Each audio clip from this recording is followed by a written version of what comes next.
whatever they want to be as far as, success goes if they work at it. But the problem is, you're not going to sit around and get that label deal unless you're really lucky. So how do you take what you're doing and how do you put that out to market? And so that's where I come in. And all those things that, some musicians are definitely adept at marketing. Some have a knack for it and stuff. And some, try to handle their own PR. But that's where I come in and I just say, these are vital things that you need to approach right. And while you are an artist, you're definitely in business for yourself. You're running a small business. So let's operate it like a business. So if that's a dirty word to you as a musician, take it out of your vocabulary. Let me worry about those things, right? Yeah. So, yeah, it's really just trying to let them do what they do best and develop all the, the goals and objectives and vision for along with them, and then going and executing it. Cool. Nice. Hey, Spider, you should hook up with Jeff. Well, I know I've gotten probably about as far as I can go just about on my own, so maybe we'll be talking a bit in the future. Go ahead and talk anytime. Yeah. But it's just changed immensely. And I personally like to call the industry the Wild Wild West now because anybody really can be a player. But that said, I love the fact that there's just so much opportunity out there, and it really comes down to just how smart and hungry you want to be, and aggressive you want to be. And if you have, of course, there has to be the talent there, but if you have that, and you take the approach that I'm not going to let things stand in my way, or I'm going to do things, halfway.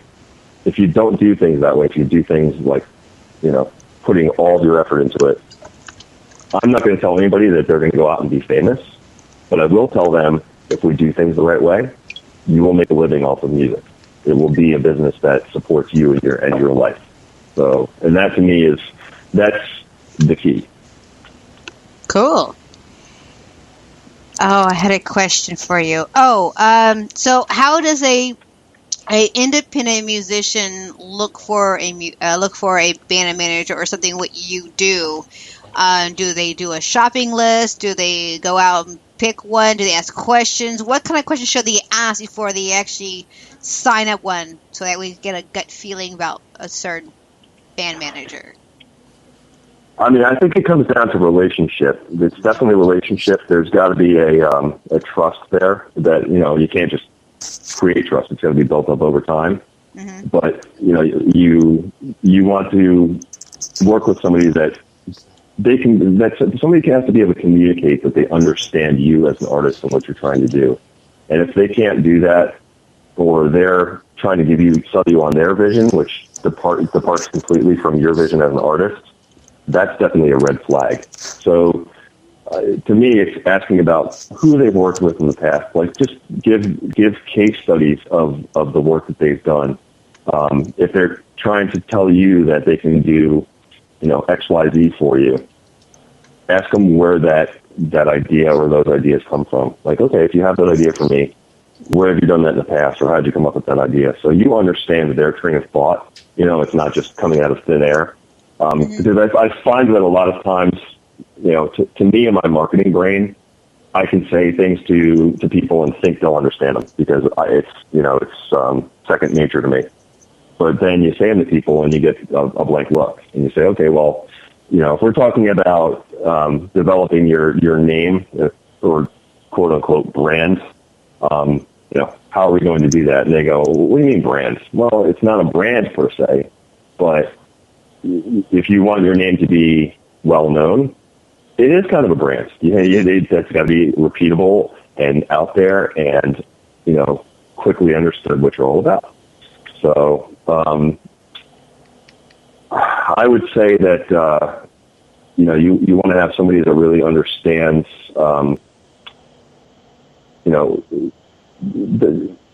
I work with different genres, so I do that because me as a publicist and marketing person, I put those principles in play that I've developed over, or that I've learned over, the last 20 years.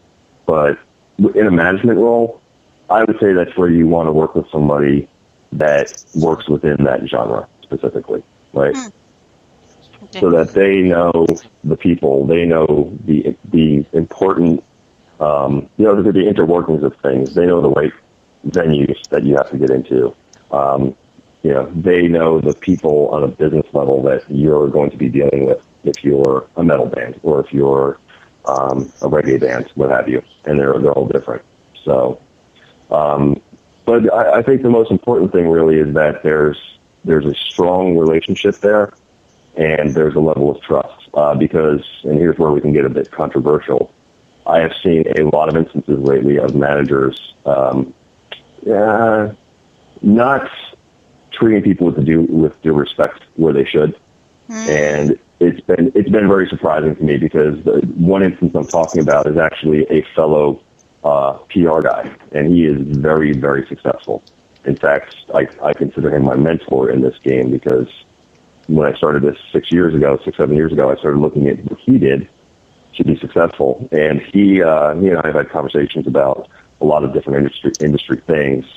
And he got to telling me about a manager who, it's for a prominent band. I don't want to, drop names and have people get pissed off, but that he's known for like 25 years, that just didn't pay him for the work that he did, and just stepped into the back completely. So there's a long-term relationship that's it's surprising to him, and so to me it really is. It comes down to if you have a feeling about somebody, listen to your gut feeling, listen to your instincts.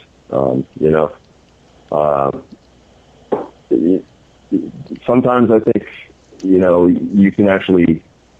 There's bands that I've worked with that they'll bring managers on that have shown a strong interest in that particular band, and maybe the manager doesn't have a lot of experience, but professionally they do in other realms, so that at least as they're getting their feet wet with a band that's developing, that they can, the band knows that they're going to be working with somebody who cares about them, who's been a supporter for a long time, who understands where they're at and where they want to go. So I've actually seen that a lot lately, where bands are kind of going towards that role, and that's been interesting. It's actually working out very well for one of my bands that I've worked with for a long time, that I've handled their PR.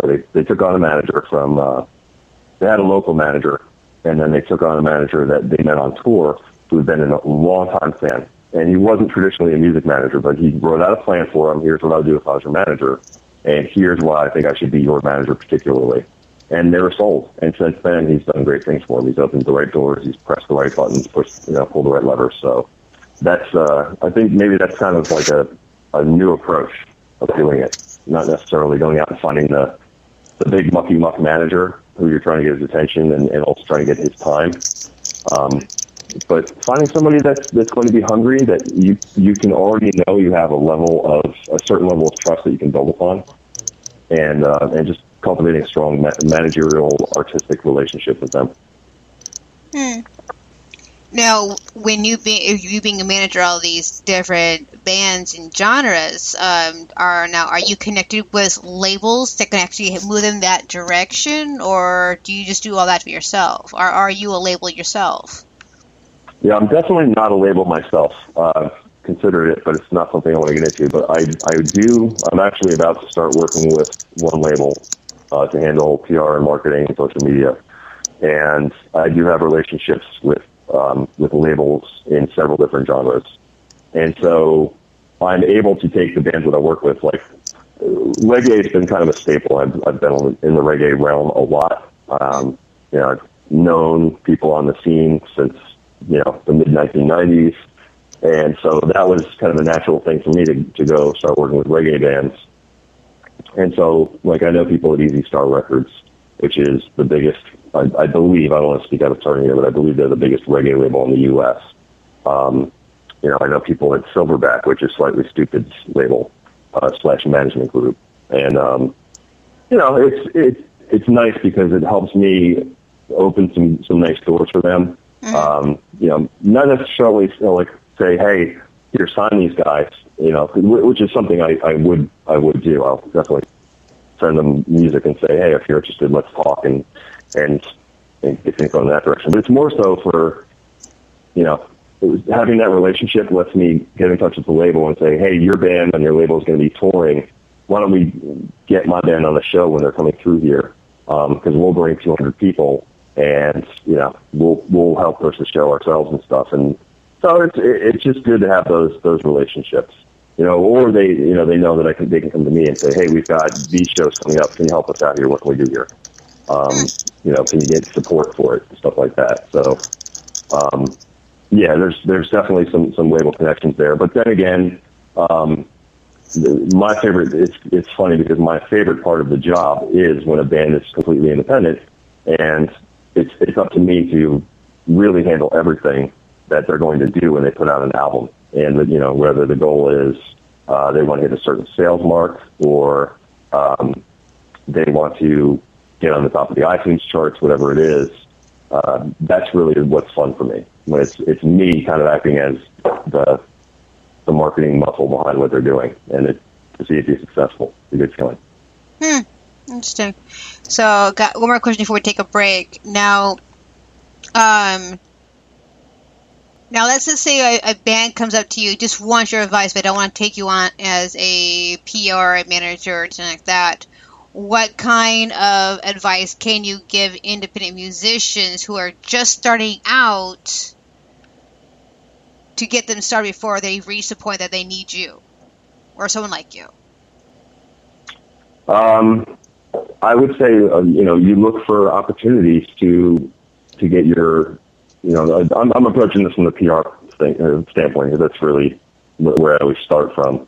But to me, it's finding those opportunities to get your music and your name out there in the public eye as much as you can, outside of your things that you can control. So, like coming to a show like this and saying, hey, can you guys spin a track for us, and so that your listeners can hear our music, and going to other internet radio stations and independent radio stations and saying, hey, here's our music, can you spin a track? And you'd be surprised, because if you go that route first when you're new and you just you've got to get some progress going.